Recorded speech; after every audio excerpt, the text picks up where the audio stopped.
Welcome to Passioneer Magazine, the podcast, where you'll hear inspirational stories, encouraging news, and in-depth interviews with authors, influencers, CEOs, and thought leaders. Passioneer Magazine, the podcast. Bold ideas, brave pursuits, boundless inspiration.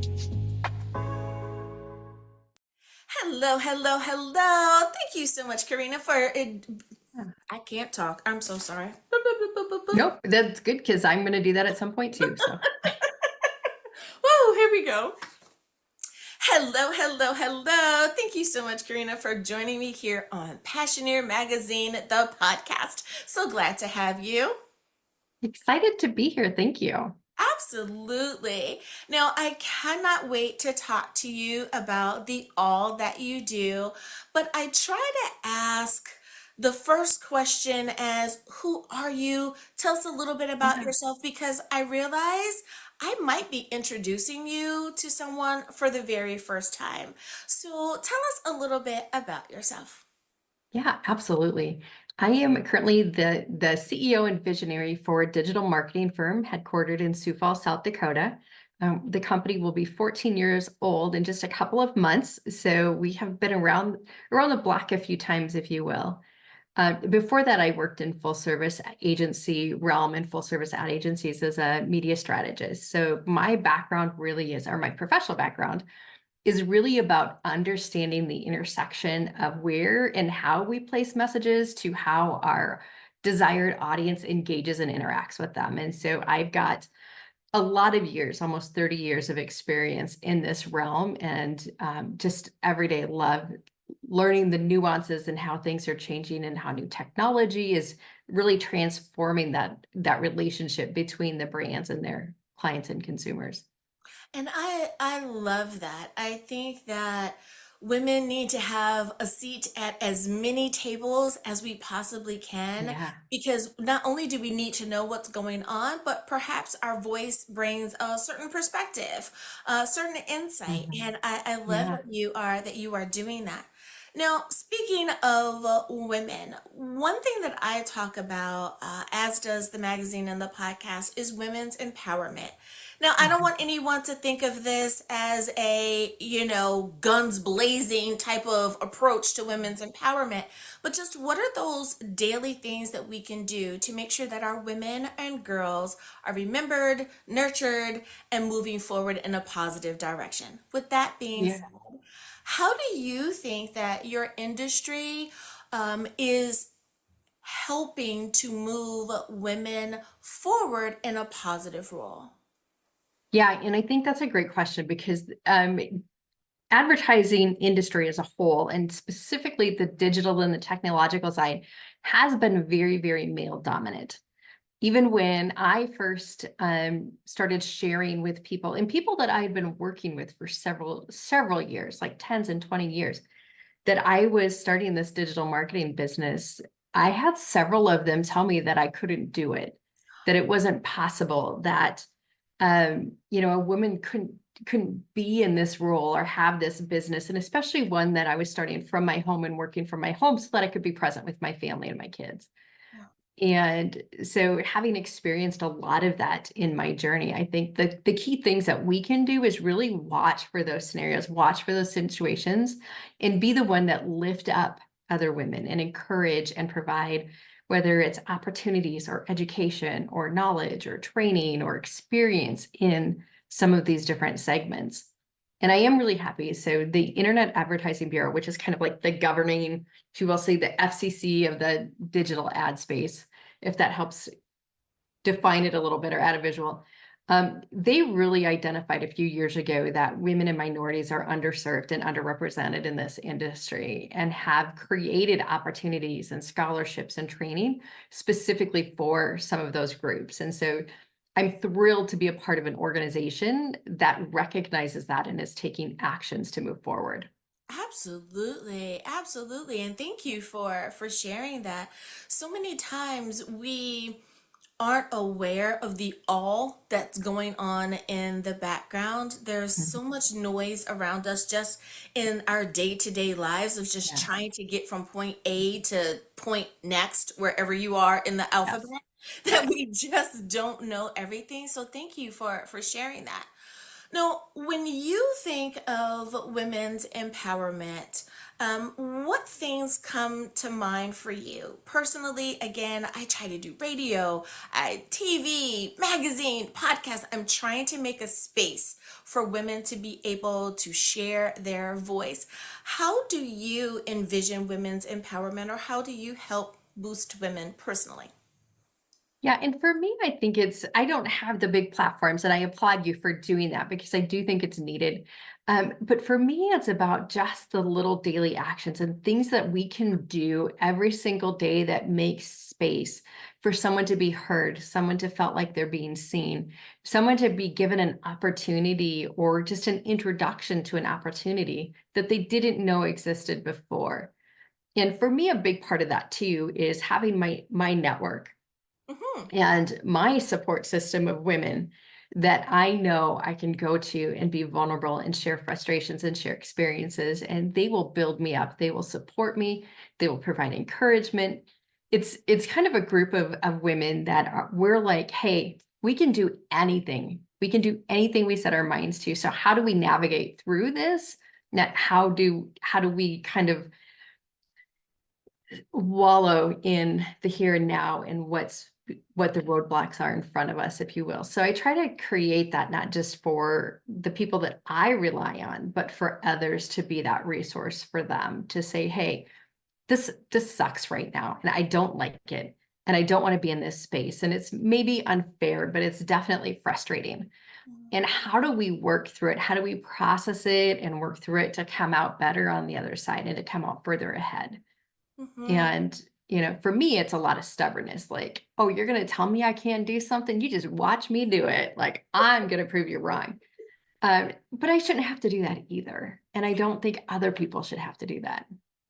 Absolutely. And I only giggled there because I find that most of the women that have that attitude, it's like, did you tell me no? Did you say I can't because I'm a woman, because I'm a girl? Yeah, you just Oh, watch me now. hold Like, on, just watch me, right? Superman cape is coming out.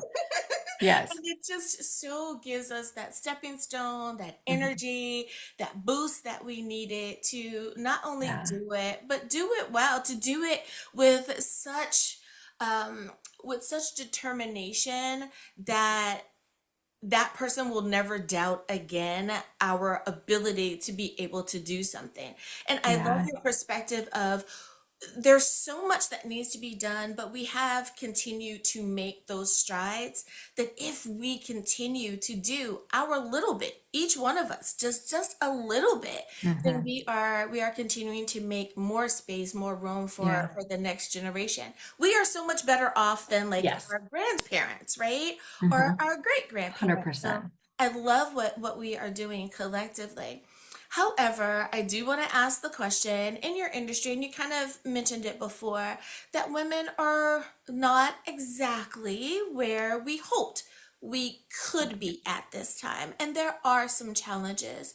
For someone who may be interested in helping, or they may have a unique talent for a particular area, what areas do we need to look at when it comes to the challenges that women are facing in this industry?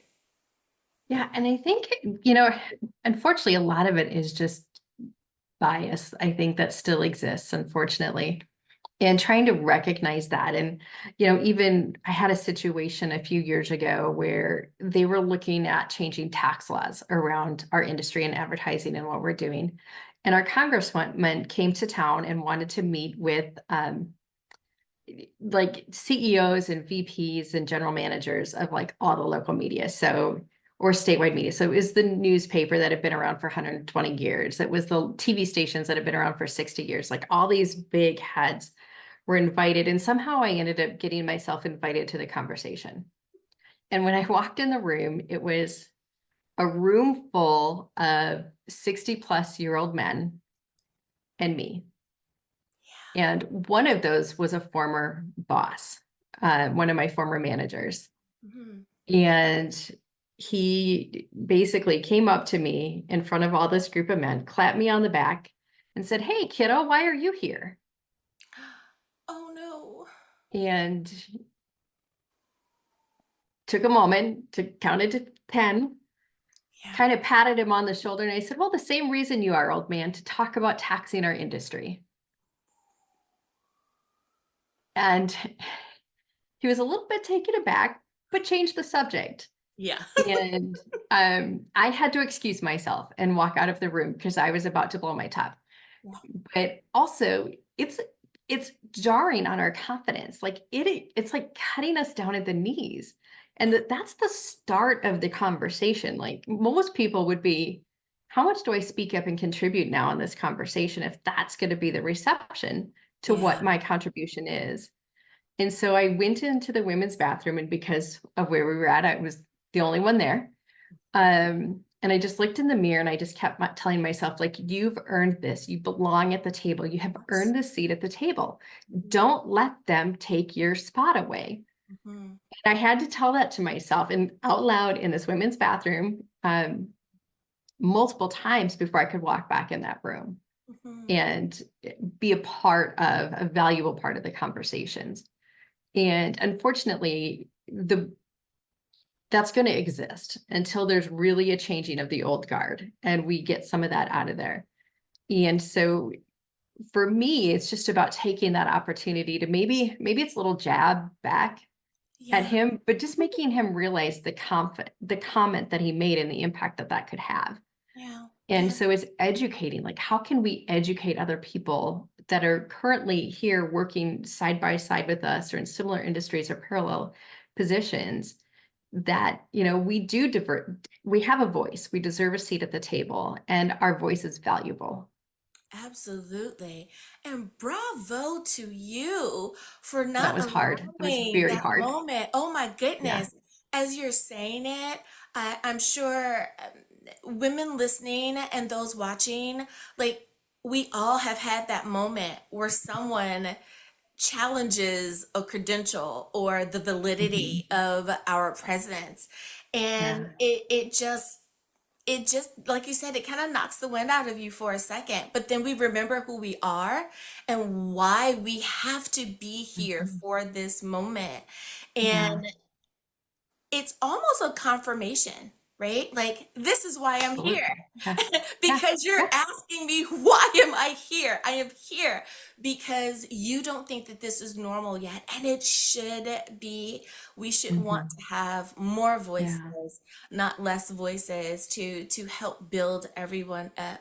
So bravo for Yeah. standing not only for yourself, but for fellow womankind, right? In that moment and doing what needed to be done. Now, Yeah. speaking of standing and being present in the moment, you also contribute in your way to community and to organizations and Mhm. associations that are really important to you. Why do you feel that it's important to be a part, a voice for community as well? Yeah, one, I think we all have the ability to influence and change our local communities, the world that we live in, whether it's our neighborhood, whether it's the city, whether it's the state, whether it's a larger organization. Like, I feel like we all have the ability to influence change in a positive way. Mhm. And I feel like I've been given a position and a voice that maybe is a little bit stronger or a little bit more standout and has a little more authority than maybe some other voices that are also contributing to the conversation and influencing their neighborhoods. And so for me, it's about, how can I pay it forward? How can I use the gifts that I have been given, the gifts that have been granted to me, to help make somebody else's life just a little bit better in some way? Wow. And so right now I'm on the board of directors for Call to Freedom is the organization, but it's a nonprofit organization that helps survivors of human trafficking.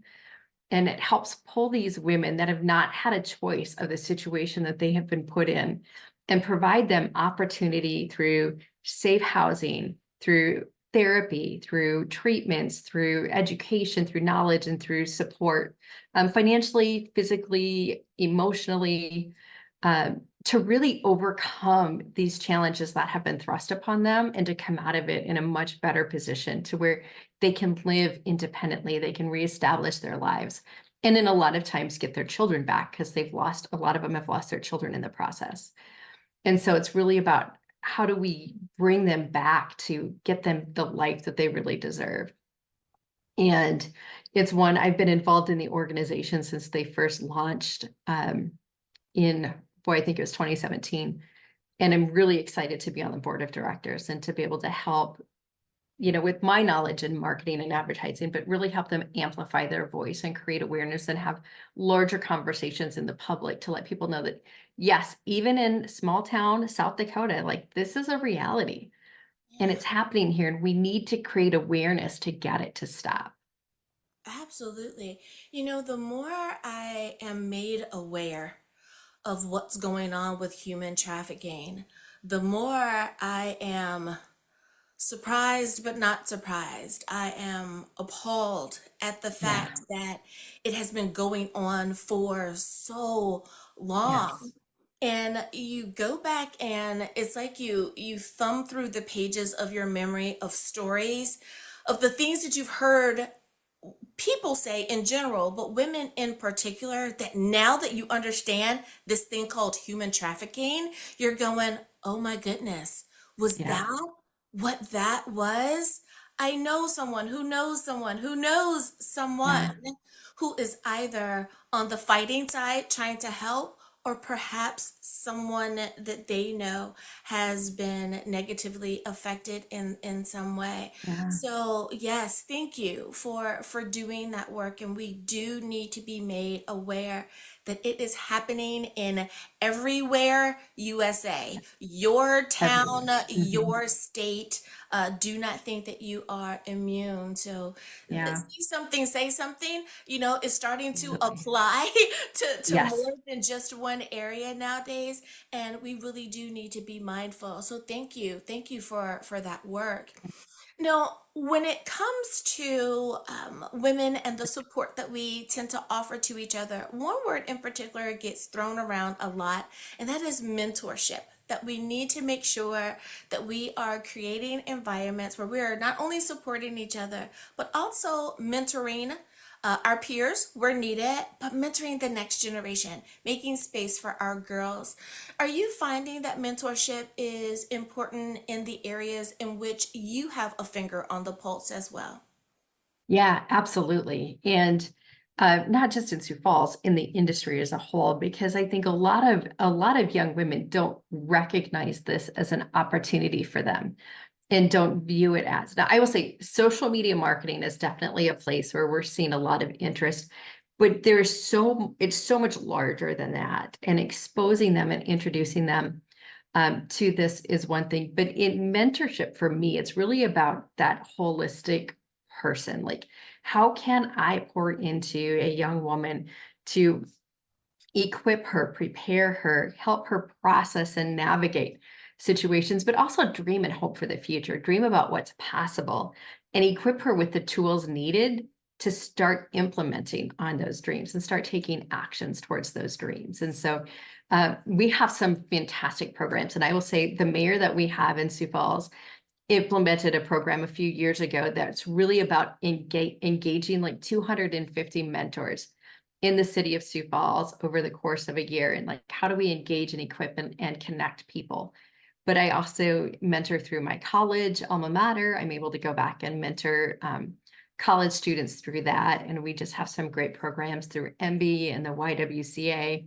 I would like to see more of them, formulated and built within our industry. But as far as, on a broader scope, there's definitely opportunities and there's so much value there. Hmm. Now, if there was someone who wanted to get started in the industry, their hope is to make a difference, be part of the change in this way.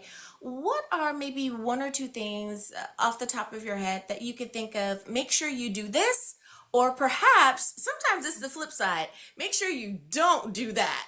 Is there any nuggets That's of a wisdom great you could pass question. along? Yeah, because so many times it's make sure you do one, two, and three, right? But we Yeah. forget many times to say when you get to the fork in the road, don't go to the right or don't go to the left. You know, make a new path or Yeah. instead get in walk along the lake, whatever it is. Like there may Yeah. be something that's a little bit different, that's off the beaten path, that needs to have a little bit more attention because that perhaps is the way of the future. So any advice there? Well, I actually was just talking to a college class yesterday, and one of the pieces of advice that gave them is really the way that our industry is evolving is it's really that technology piece and the data and the understanding. And like we're getting into a space where we have a whole lot of data available to us, but being able to interpret the data and come up to conclusions like actionable insights from the data is really a critical piece that's missing right now for a lot of people, especially those of us that have been in the industry for a long time. This is all completely new and we're all learning it. So just do some studying of data analysis and data analytics and getting a good grasp of what information is available to most of us as advertisers and brands.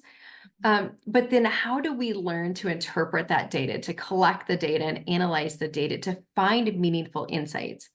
Because as a customer, if I'm giving this great dashboard with a whole bunch of numbers on it, it might look pretty and all the arrows may be green, but I have no idea what that's telling me.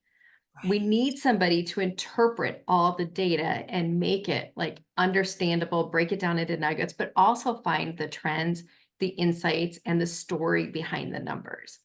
And so really understanding, and there's a bunch of free resources out there. There's also some college courses that you can take independently on data analysis. There's some tech school courses and just certifications that you can get within that. But to me, that's what really makes somebody's resume stand out. Mhm, mhm.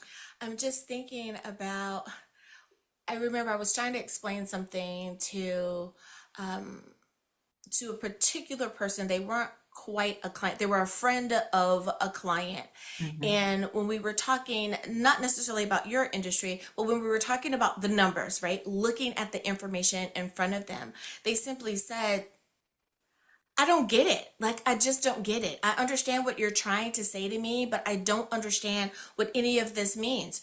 And because I don't understand what this means, I'm not going to use it. I'm not going to care. I'm just going to keep doing what I'm doing.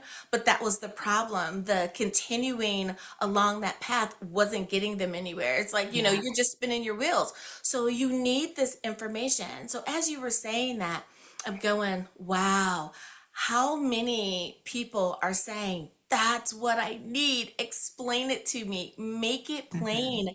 Make it so that I can understand because I'm ready to go to the next level or I'm ready to do something different. Yeah. So, And what a nugget of advice there. I love it. I love it. well, and Now, I think AI too, not to jump in, but AI too is dramatically changing our industry. ah, And a lot of things that we used to have people on staff to do is being replaced by AI. Not to the same level. I don't want to discredit like an AI writing tool is not nearly as good as an experienced copywriter. There is a right, of course, distinct right. difference. Mhm. But we need people that also know how to teach and manage AI. And so understanding what tools are available and knowing how to use them to get the optimum results, like the data we put in there matters and the quality of the data matters, but also, teaching it to interpret the data correctly is I another thing. think And so AI is that's the dramatically key word there. changing our Yeah. industry. So understanding how that's happening is also a great footprint or a great first step into the industry and into a job within that industry. It's the understanding.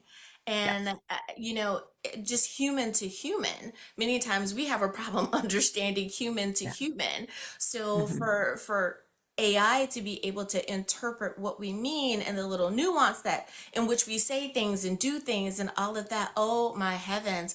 I could see how that would definitely be, I don't want to say a job of the future because it really is a job of the present, but one Yes. that can have such an impact on our future.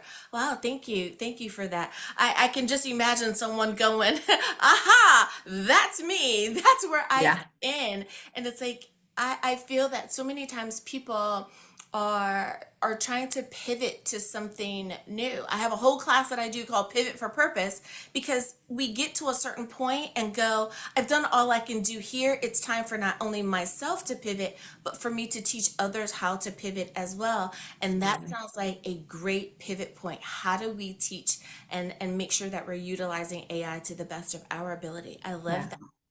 Now, with everything that you do, you also have an additional hat that you wear, and that is one of an author.